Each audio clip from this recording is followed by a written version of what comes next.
Hello students, welcome to my YouTube channel BL maths classes. आपका मेरे YouTube channel BL maths classes पे बहुत बहुत स्वागत है। और आज हम बात करने जा रहे हैं कक्षा 8 के चैप्टर नंबर मैथ्स के चैप्टर नंबर फर्स्ट की, जो है रेशनल नंबर। इसकी एक्सरसाइज 1.1 जो आज हम क्लियर करेंगे। तो आप कंटिन्यू हमसे जुड़े रहे। अगर हमारे चैनल को अभी तक आपने सब्सक्राइब नहीं किया है तो आप सब्सक्राइब ज़रूर कर दें। मैं कक्षा 8 का मैथमेटिक्स का संपूर्ण कोर्स आपके यूट्यूब चैनल पे यहाँ देने वाला हूँ। इसलिए आप अगर संपूर्ण कोर्स पढ़ना चाहते हैं मैथमेटिक्स का तो आप मेरे चैनल को सब्सक्राइब ज़रूर कर दें। तो चलो हम देखते हैं एक्सरसाइज 1.1, जिसका पहला क्वेश्चन है कि प्रॉपर्टीज के द्वारा इस क्वेश्चन को हल करना। जिसमें फर्स्ट क्वेश्चन है -2/3 मल्टीप्लाई 3/5 प्लस 5/2 -3/5 मल्टीप्लाई 1/6। तो इसको हम प्रॉपर्टीज के द्वारा हल कर सकते हैं। और एक बोर्ड मास होता है जिसमें सबसे पहले हम भाग को सरल करते हैं, उसके बाद हम मल्टीप्लाई को हल करते हैं और उसके बाद प्लस माइनस को हम हल करते हैं। तो हम एक बार तो इसको प्रॉपर्टीज में देखते हैं, इसमें प्रॉपर्टीज कौन सी है। इसमें मैंने बताया था कि अगर गुणा में दो संख्या कॉमन हो कोई, तो उसमें से एक संख्या बाहर ले लेते हैं, सेम संख्या हो तो हम देखते हैं कि इसको हल करने के लिए सॉल्यूशन तो -2/3 मल्टीप्लाई 3/5। हम देखते हैं कि 3/5 इसमें भी है और इसमें गुणा के साथ में भी है, तो दोनों को एक बार पास पास लिख लेते हैं। मल्टीप्लाई को -3/5 इंटू 1/6 प्लस 5/2। अब इन दोनों में से हम 3/5 को कॉमन ले लेते हैं बाहर, और ये नेगेटिव चिन्ह है, दोनों में से नेगेटिव चिन्ह को भी बाहर ले लेते तो -3/5 को मैंने कॉमन लिया, तो इसमें बचा क्या, नेगेटिव कॉमन आ गया, 3/5 कॉमन आ गया, तो 2/3 बच गया। इसमें बचा, यहाँ नेगेटिव भी ले लिया, 3/5 भी कॉमन ले लिया, तो अब यहाँ प्लस आएगा क्योंकि नेगेटिव बाहर लेने पे प्लस बच जाता है। फिर 1/6 प्लस 5/2। अब इनको हम एलसीएम लेके हल करेंगे। -3/5 इनका एलसीएम लेंगे 6 आएगा। फिर 3 से 6 को डिवाइड करेंगे 2 को 2 से मल्टीप्लाई करेंगे तो 4 प्लस 6 को 6 से डिवाइड करेंगे तो आएगा 1 को मल्टीप्लाई करेंगे 1 से तो 1 आएगा, प्लस 5/2। अब हम बात करते हैं आगे, -3/5। फिर ये मल्टीप्लाई में है तो मल्टीप्लाई कोष्टक हटा के इसको ऐड करते हैं, 4 + 1 5 आ जाएगा, और बटे 6 प्लस 5/2। अब इनको हम कैंसिल कर देते हैं, 5 से 5 कैंसिल हो गया, 3 से 6 2 बार कैंसिल हो गया, तो यहाँ आया क्या, शेष बचा -1/2। यहाँ ऊपर कुछ है नहीं तो -1 बचेगा, नीचे 2 बचा, फिर प्लस 5/2। अब हम लिखेंगे 5 में से -1 कर देंगे, एलसीएम लेके कर लेंगे 2 -1 प्लस 5, तो आया 4/2। 2 से इसको कैंसिल कर दिया तो आंसर आया 2। इस प्रकार हमारा एक क्वेश्चन है जो कंप्लीट हुआ, इसका आंसर है 2। इसमें अब हम देखें कि कौन सी प्रॉपर्टीज यूज की गई है। तो इसमें प्रॉपर्टीज है वो योग की वितरकता की प्रॉपर्टी है, योग पर वितरकता, जिसे हम बोलते हैं डिस्ट्रीब्यूटिव प्रॉपर्टी। देखो ये है डिस्ट्रीब्यूटिव प्रॉपर्टी, इसमें योग है, योग के साथ में बाहर गुणा में परिमेय संख्या है, तो यह है योग पर डिस्ट्रीब्यूटिव प्रॉपर्टी। और इसको हम बोर्ड मास से सरल कर सकते हैं। जैसे यहाँ पे 3 को 6 से कैंसिल कर देते हैं, 6 को 3 से कैंसिल करने के बाद 2 आएगा, फिर यहाँ भी 3 से 3 कैंसिल हो जाएगा, फिर इसका एलसीएम लेके इसको सरल कर सकते हैं। लेकिन इसमें उचित गुणधर्म के आधार पर हमें पूछा है तो हमने इस प्रकार किया। इसमें है योग पर वितरकता गुणधर्म। अगला क्वेश्चन इसमें है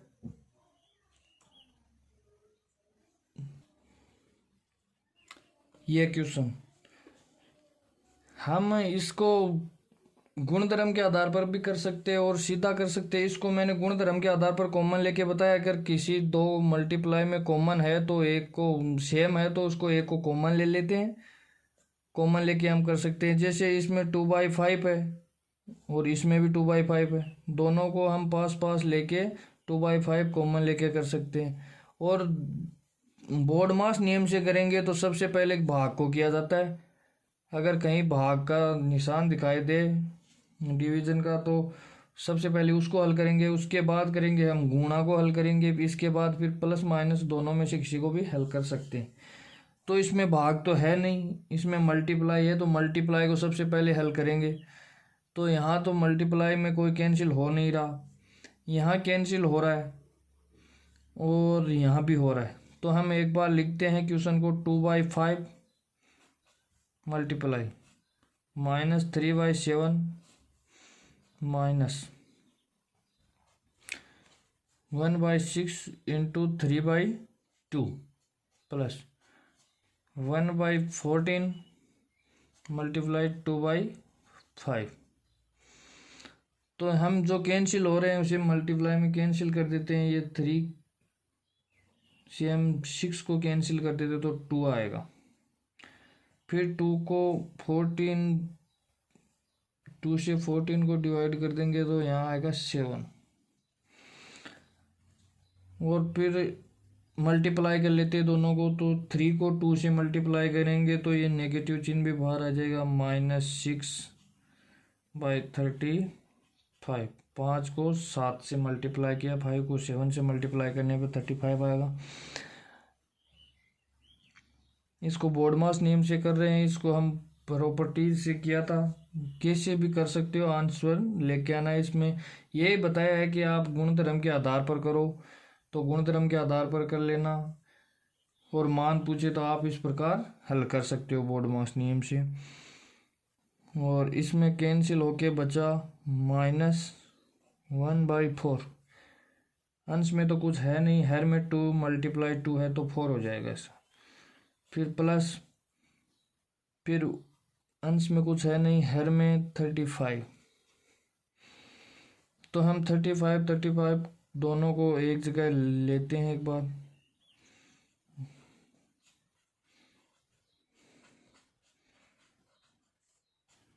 -1/4। दोनों का हर समान है तो ऊपर का प्लस माइनस कर देते हैं, तो -6 में +1 करेंगे तो -5/35 -1/4। तो हम 5 से 35 को कैंसिल कर देंगे तो यहाँ आएगा 7 -1/4। इस प्रकार हम इसका हल करेंगे। इसका एलसीएम ले लेंगे हम, इसका एलसीएम आएगा, 7 को 4 से मल्टीप्लाई करके एलसीएम ले लेते हैं इसका, तो 28। अब 7 का इसमें 28 में भाग देंगे तो आएगा 4, तो -4, और 4 का भाग देंगे तो 7, तो -7, क्योंकि चिन्ह माइनस का है तो माइनस ही लेंगे, नेगेटिव लेंगे। तो इसका आंसर आएगा -11/28। इस प्रकार हम हल कर सकते हैं। यह हमारा आंसर आया -11/28। तो हम देखते हैं आगे। अब हमारा अगला क्वेश्चन है क्वेश्चन नंबर 2 कि एडिटिव इनवर्स ज्ञात करो। जो हमें दी गई है संख्या उसमें पहली संख्या है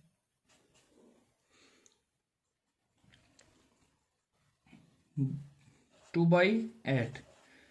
2/8 का एडिटिव इनवर्स ज्ञात करने के लिए मैंने कल बताया था कि प्लस में उसका माइनस में लिख देते हैं। तो 2/8 का एडिटिव इनवर्स वो संख्या होती है जिसको किसी संख्या में ऐड करने पे 0 प्राप्त हो। तो एडिटिव इनवर्स 2/8 का एडिटिव इनवर्स होगा -2/8। कैसे? अगर 2/8 में -2/8 ऐड करते हैं तो आएगा 0। तो ये होता है एडिटिव इनवर्स। ऐड का मतलब हम ऐसे लिख सकते हैं 2/8 प्लस, तो ये हमारा क्या हुआ एडिटिव इनवर्स। तो पहला है उसका एडिटिव इनवर्स -2/8 होगा। और सेकंड दिया गया है इसके अंदर -5/9। अब -5/9 का एडिटिव इनवर्स जो नेगेटिव में है तो उसका पॉजिटिव संख्या लिख दो, और पॉजिटिव है तो नेगेटिव संख्या लिख दो। तो ये नेगेटिव में है तो पॉजिटिव होगी 5/9। तो इस -5/9 का एडिटिव इनवर्स होगा 5/9 योज्य प्रतिलोम। देखो -5/9 प्लस 5/9 करेंगे तो क्या आएगा 0। इस प्रकार हम इसका एडिटिव इनवर्स होगा 5/9। अब जो तीसरा है वो है -6 -5। तो हमें पता है कि नेगेटिव नेगेटिव है तो हम सबसे पहले इसको होल करेंगे। जो संख्या कैंसिल होती है पहले उसको कैंसिल करेंगे। जो साइन जो चिन्ह है वो कैंसिल हो रहे हैं उनको कैंसिल करें। तो नेगेटिव साइन से नेगेटिव साइन कैंसिल हो जाएगा। तो इसका पहले मान बनेगा 6/5। अब ये पॉजिटिव है तो पॉजिटिव का होगा इनवर्स एडिटिव इनवर्स माइनस में 6/5। अब हम बात करेंगे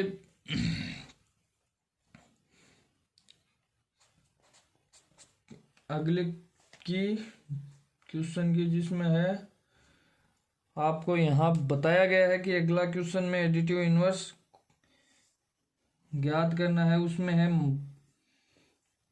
2/-9। अब -9 है तो इसको ऊपर नीचे नेगेटिव से मल्टीप्लाई करेंगे तो आएगा -2, नीचे -9, तो माइनस माइनस क्या होगा प्लस, तो -2/9। अब -2/9 का एडिटिव इनवर्स क्या होगा? ये नेगेटिव है तो पॉजिटिव संख्या होगी, बस ये एडिटिव इनवर्स हुआ, ये इसका हुआ। पहले हम संख्या को सरल करेंगे, अगर कैंसिल होता है तो कैंसिल करेंगे, और फिर अगर साइन चिन्ह कैंसिल हो रहे हैं तो चिन्हों को कैंसिल करेंगे, या फिर नीचे नेगेटिव है तो उसको पॉजिटिव बनाएंगे नीचे। हम कैसे भी कर सकते हैं। इस प्रकार आशा करता हूँ कि आपको अच्छी तरह समझ में आ रहा होगा। तो अब मैं बात करता हूँ, तो हमारा अगला है -19/6। तो माइनस की संख्या का होगा प्लस में 19/6, ये इसका होगा। ये हुए हमारे कंप्लीट। एडिटिव इनवर्स इस प्रकार ज्ञात करते हैं कि कोई भी संख्या का एडिटिव इनवर्स ज्ञात करने के लिए, मान लो संख्या 2 है तो उसका एडिटिव इनवर्स होगा -2। 34 का एडिटिव इनवर्स योज्य प्रतिलोम ज्ञात करना हो तो -34। प्लस वाली संख्या का माइनस लगा के लिख दो और माइनस वाली का प्लस लगा के लिख दो, वो एडिटिव इनवर्स होगा। तो हम बात करते हैं अगले क्वेश्चन की, क्वेश्चन नंबर 3। क्वेश्चन नंबर 3 है कि इसमें सत्यापित करना है, प्रूव करना है कि माइनस कोष्टक minus X equal to X. इसमें हम देखते हैं कि क्वेश्चन नंबर फर्स्ट में x इक्वल टू 11/15। तो हम सबसे पहले लेते हैं इसमें LHS। LHS हमारे पास है यहाँ से माइनस कोष्टक माइनस एक्स। तो हम माइनस एक्स की वैल्यू क्या है 11/15। अब हम नेगेटिव नेगेटिव मल्टीप्लाई होके पॉजिटिव बनाते हैं, तो ये हुआ positive 11/15 equal to RHS। RHS क्या है बराबर x, यहाँ RHS है x। तो ये इस प्रकार ये हल हुआ। ये सेकंड को लेते हैं हम, सबसे पहले लेते हैं LHS। LHS में हम लिखते हैं माइनस कोष्टक माइनस एक्स। अब हम इसमें लेते हैं माइनस माइनस एक्स की वैल्यू क्या है -13/17।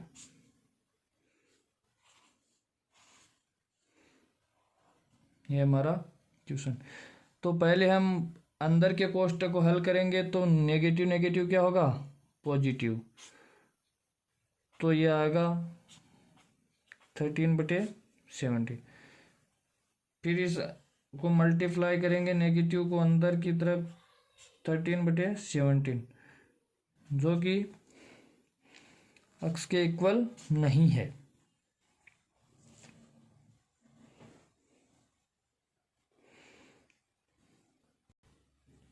सॉरी, जो कि बराबर x के इक्वल है। तो यहाँ देखते हैं कि -13/17 बराबर x इक्वल टू RHS।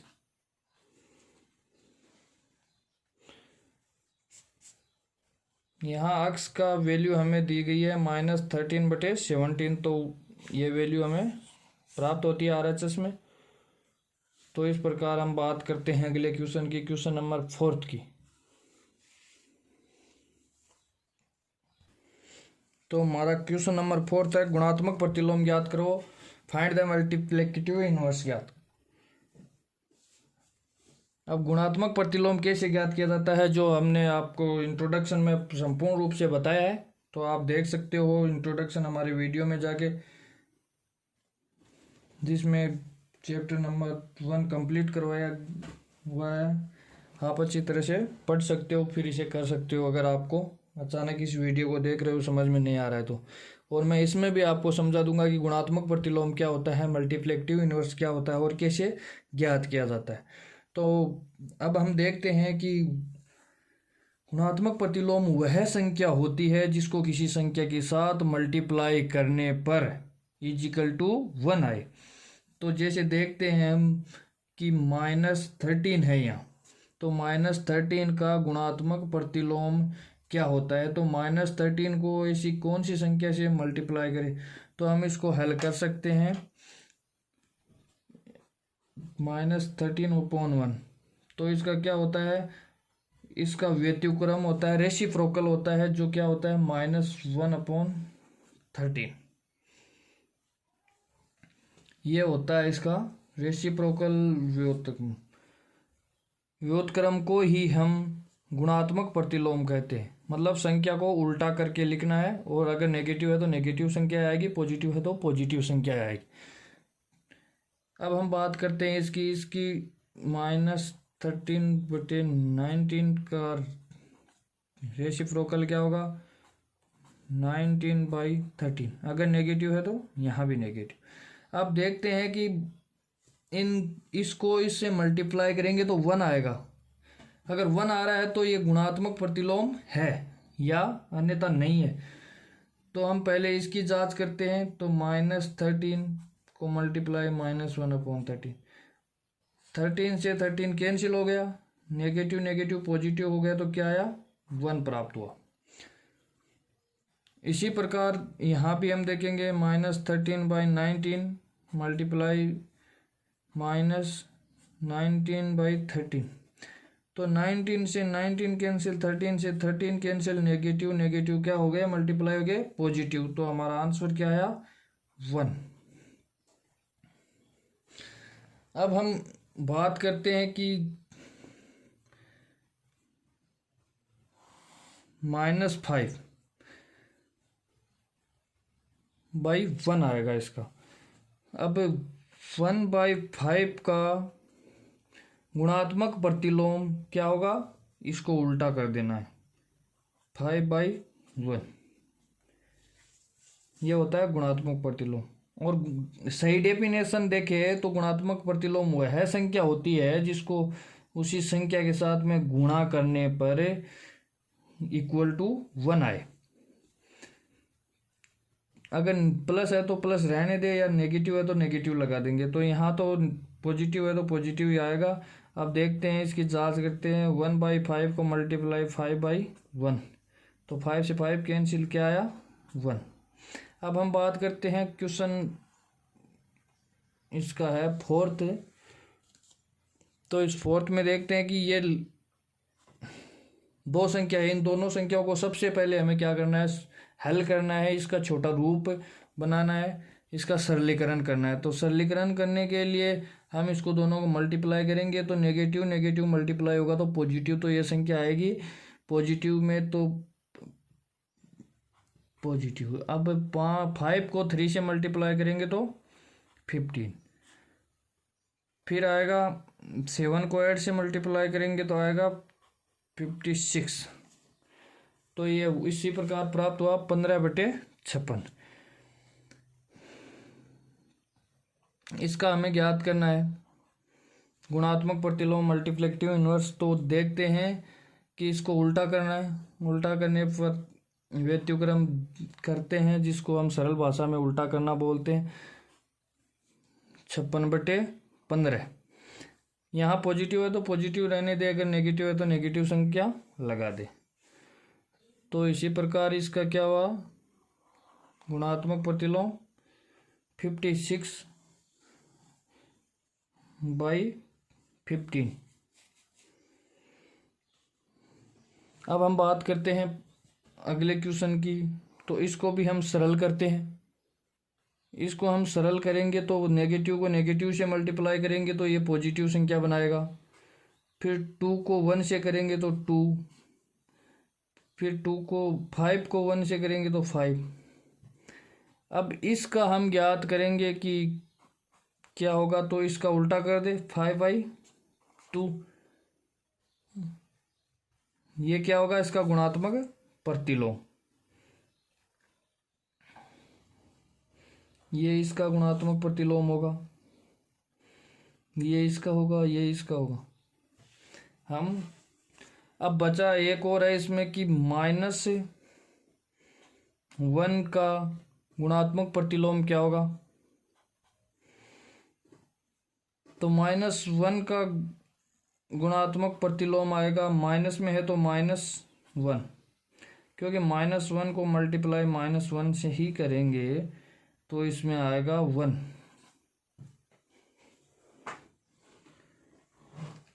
तो ये क्वेश्चन है कि -1 का रेसिप्रोकली माइनस वही संख्या होती है -1। अब हम बात करते हैं अगले क्वेश्चन की। अब क्वेश्चन नंबर है 5। क्वेश्चन नंबर 5 में हमें बताया गया है कि निम्नलिखित प्रत्येक में गुणन के अंतर्गत उपयोग किए गए गुणधर्म का नाम लिखो। गुणन के अंतर्गत गुणधर्म का नाम लिखना है, प्रॉपर्टीज का नाम बताना है कि कौन सी इसमें प्रॉपर्टीज लगी हुई है। तो हम बात करते हैं 5 नंबर क्वेश्चन के पहले की, जिसमें -4/5 इंटू 1 इक्वल टू 1 इंटू -4/5। तो इसमें गुणन के अंतर्गत क्रम विनिमय प्रॉपर्टीज है वो है जो हमने पढ़ी थी कि A/B गुणा C/D बराबर C/D गुणा A/B।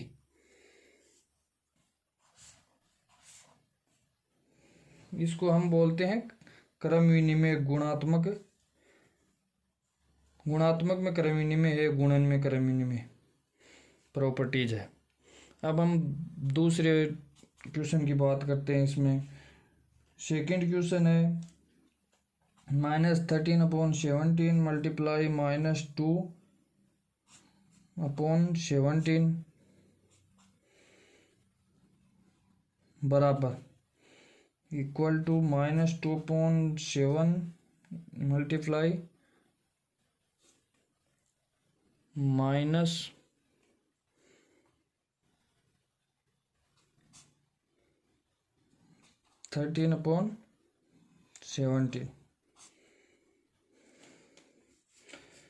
तो इसमें भी हम देखते हैं कि ये पहली संख्या है, ये दूसरी संख्या है। यहाँ आगे इस संख्या का क्रम चेंज किया गया है, तो इसमें भी क्रम विनिमयता का नियम लगता है। क्रम विनिमय कम्यूटेटिव प्रॉपर्टी, क्रम विनिमय गुणधर्म, क्रम विनिमय गुणधर्म है। इसमें भी क्रम विनिमय गुणधर्म है, लेकिन इक्वल टू दिया हो तो उसको कहते हैं गुणात्मक तत्समक प्रॉपर्टीज की हम बात करते हैं। अब इसमें तीसरा दिया गया है जो आपके सामने है स्क्रीन पे, वो देख सकते हो। -19/29 मल्टीप्लाई 29/-19 इक्वल टू 1। इसमें कौन सा है, इसमें क्या है, वो तो अभी अभी पिछले क्वेश्चन नंबर 4 में आपको बताया था कि इसका गुणात्मक प्रतिलोम ये है। देख लो, इसका सेम उल्टा है, नीचे की संख्या ऊपर है, ऊपर की संख्या नीचे है, और नेगेटिव साइन के साथ में नेगेटिव है। तो इसका क्या हुआ, गुणात्मक प्रतिलोम। तो इसका आंसर है गुणात्मक प्रतिलोम प्रॉपर्टीज इसमें है। मल्टीप्लिकेटिव इनवर्स है इसमें। अब हम बात करते हैं इसके साथ में क्वेश्चन नंबर 6 की। क्वेश्चन नंबर 6 में क्या है क्या नहीं है वो अभी मैं आपको बताता हूँ।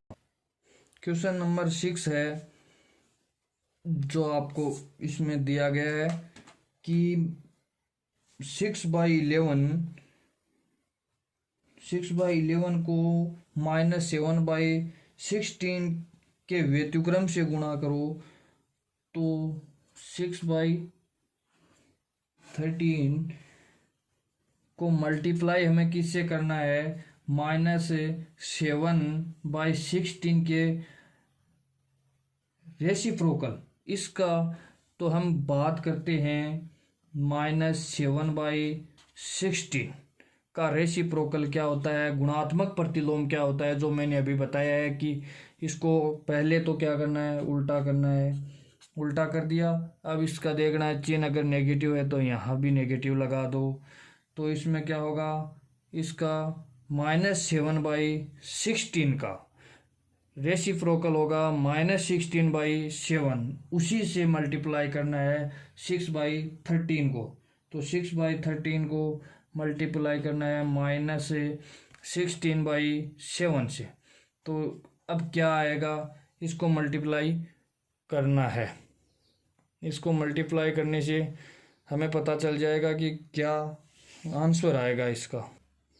तो होता है 16/96। तो -96/13 × 7, तो 13×7 = 91। तो ये हुआ हमारा क्वेश्चन का आंसर। तो अब हम बात करते हैं क्वेश्चन नंबर 7 की। अब हमारा क्वेश्चन नंबर है 7 क्वेश्चन नंबर ये है कि बताइए कि कौन से गुणधर्म की सहायता से आप 1/3 मल्टीप्लाई कोष्टक 6 मल्टीप्लाई 4/3 कोष्टक बंद को कोष्टक 1/3 इंटू 6 कोष्टक बंद मल्टीप्लाई 4/3 के रूप में अभिकलन कर सकते हैं। तो बताइए कौन सा गुणधर्म है। तो मैं क्वेश्चन लिखता हूँ कि 1/3 मल्टीप्लाई कोष्टक 6/6 multiply 4/3 is equal to 1/3 multiply 6 कोष्टक मल्टीप्लाई 4/3।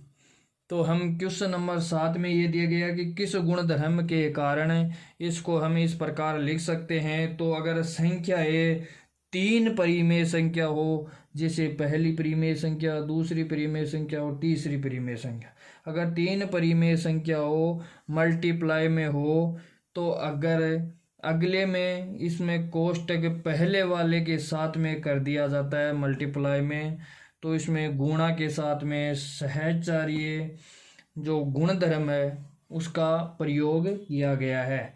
तो हम यहाँ कह सकते हैं कि जो सहचर्य एसोसिएटिव प्रॉपर्टी है, सहचर्य एसोसिएटिव प्रॉपर्टी जो है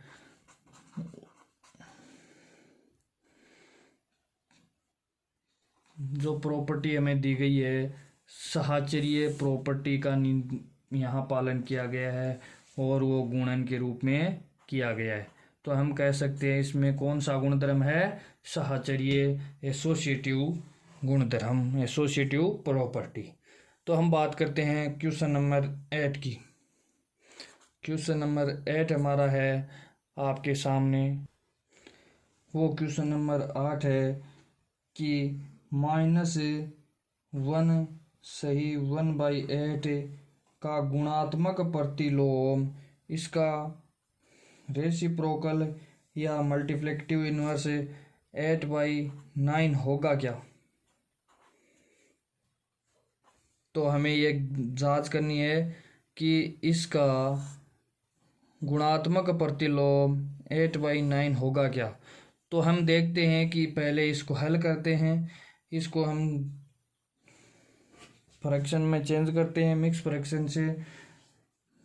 तो हम 8 को 1 से मल्टीप्लाई करेंगे तो 8, फिर 1 ऐड करेंगे तो -9/8। तो हम बात करते हैं कि क्या होता है -9/8। तो -9/8 के बारे में हमें बताया गया है। इसका हम रेसिप्रोकल ज्ञात करेंगे। इसका रेसिप्रोकल होता है इस संख्या का उल्टा -8/9। अगर नेगेटिव चिन्ह है तो यहाँ नेगेटिव। तो इसका तो रेसिप्रोकल गुणात्मक प्रतिलोम ये होगा, ये जो दिया गया है 8/9 ये नहीं होगा। तो इस क्वेश्चन का आंसर है नहीं, क्योंकि इसको और इसको मल्टीप्लाई करेंगे दोनों को। जैसे इसको हम चेंज करते हैं -9/8 और इसका दिया गया है 8/9, इसको दोनों को मल्टीप्लाई करने पर 1 = 1 आना चाहिए, लेकिन वो नहीं आ रहा है। तो ये क्या है, इसका गुणात्मक प्रतिलोम नहीं है। तो हम बात करते हैं अगले क्वेश्चन नंबर 9। क्वेश्चन नंबर 9 है कि क्या 3 सही 1/3 का गुणात्मक प्रतिलोम 0.3 होगा या नहीं, ये हमें पूछा गया है। तो हम बात करेंगे 3 सही 1/3 का गुणात्मक प्रतिलोम की। तो इसको हम प्रॉपर भिन्न में मिक्स भिन्न से चेंज करते हैं। तो 3 को 3 से मल्टीप्लाई करके 1 ऐड करते हैं तो 10/3 आएगा। 10/3 का हमें ज्ञात करना है गुणात्मक प्रतिलोम। तो गुणात्मक प्रतिलोम ज्ञात करने के लिए आपको पहले बताया गया कि संख्या को ओनली तुरंत उल्टा करना है। उल्टा करने के बाद अगर यहाँ चेक करना है कि संख्या के नेगेटिव है तो इसमें भी नेगेटिव आएगा, अगर नहीं है तो नहीं आएगा, पॉजिटिव है तो पॉजिटिव आएगा। तो यह हुआ 13/10 3/10 सॉरी 3/10। तो अब ये 0.3 को हम चेंज करेंगे, तो फ्रैक्शन में चेंज करने के लिए 10 का भाग देते हैं, 10 से डिवाइड करते हैं, तो इसका आया 3/10। तो ये सही है, इसका रेसिप्रोकल हमने ज्ञात किया। 10/3 को मल्टीप्लाई 3/10 = 1 आएगा। अगर 1 आ रहा है तो ये रेसिप्रोकल सही है, तो ये रेसिप्रोकल 0.3 होगा। तो इसका आंसर है हाँ होगा।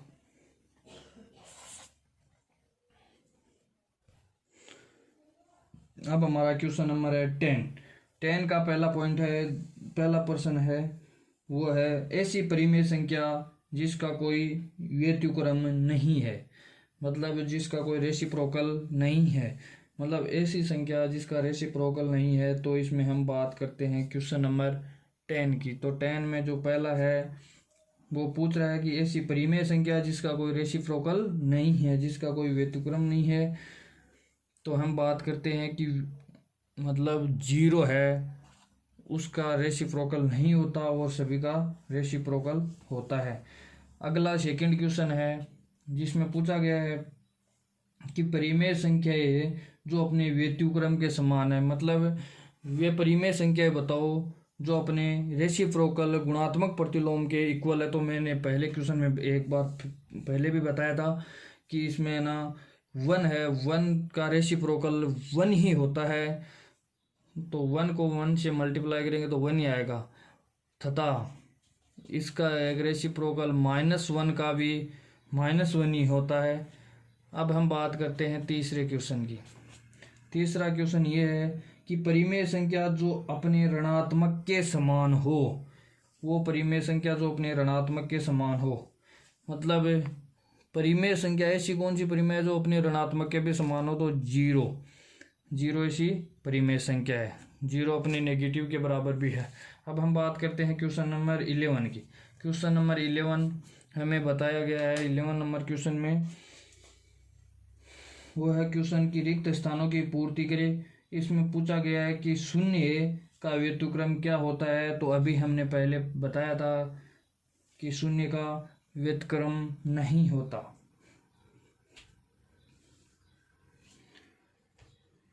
तो शून्य का व्युत्क्रम नहीं होता, तो इसमें पहला में आएगा नहीं। इसका सेकंड है वो है कि संख्याएं तथा आगे कोष्टक स्वयं के व्युत्क्रम की।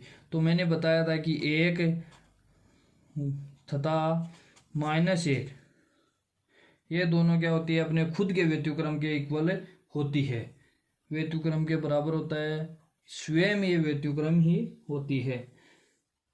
अब हम बात करते हैं अगले क्वेश्चन की, थर्ड क्वेश्चन जो इसमें है कि -5 का व्युत्क्रम क्या है। तो मैंने बताया था कि -5 का व्युत्क्रम रेसिप्रोकल गुणात्मक प्रतिलोम ज्ञात करने के लिए हम इसको उल्टा कर देते हैं। उल्टा करने के लिए हम इसको -1 नीचे रख सकते हैं, यहाँ बटे में 1 मान सकते हैं। तो यहाँ हम क्या करेंगे 1/5। अब माइनस है तो माइनस लगा देंगे, पॉजिटिव है तो पॉजिटिव रहने देंगे। अगर नेगेटिव आए तो नेगेटिव रेसिप्रोकल में ज़रूर आएगा। अब हम बात करते हैं क्वेश्चन नंबर 4 की। फोर्थ क्वेश्चन ये है कि 1/x का व्युत्क्रम, 1/x का व्युत्क्रम क्या होता है, वो मैंने बताया था कि इसका उल्टा करना है। तो x/1 इसका व्युत्क्रम है। फिर 5 नंबर का है, दो परिमेय संख्याओं का गुणनफल हमेशा क्या होता है, दो परिमेय संख्याओं का गुणनफल हमेशा होता है परिमेय संख्या, जो कि मैंने क्लोजर प्रॉपर्टी है उसमें बताया था कि दो संख्याओं का ऐड भी परिमेय संख्या होती है, सब्ट्रैक्शन भी परिमेय संख्या होती है, तो मल्टीप्लाई भी परिमेय संख्या होती है। दो परिमेय संख्याओं को गुणा करने पर परिमेय संख्या ही प्राप्त होती है? तो इसका आंसर होगा परिमेय संख्या, रेशनल नंबर। अब हम बात करते हैं क्वेश्चन नंबर 6 की। तो किसी धनात्मक परिमेय संख्या का व्युत्क्रम क्या है? धनात्मक परिमेय संख्या का व्युत्क्रम भी पॉजिटिव होता है, जो मैंने बताया था अभी अभी कि नेगेटिव है तो उसका संख्या नेगेटिव है तो उसका रेसिप्रोकल गुणात्मक प्रतिलोम भी नेगेटिव होगा, और अगर धनात्मक संख्या है तो उसका रेसिप्रोकल व्युत्क्रम जो है वो धनात्मक ही होगा। तो इसी के साथ हमारा एक्सरसाइज 1.1 क्लियर हुई। अगर दोस्तों आप हमसे पूरा सिलेबस कक्षा 8 का एनसीईआरटी का पढ़ना चाहते हैं तो आप हमारे चैनल पर ज़रूर सब्सक्राइब करें और ज़रूर जुड़े। तो चलो हम अगले वीडियो में देखते हैं एक्सरसाइज 1.2, जिसमें आपको और भी अच्छी अच्छी बातें बताई जाएगी। तो थैंक यू देखने के लिए, धन्यवाद स्टूडेंट्स।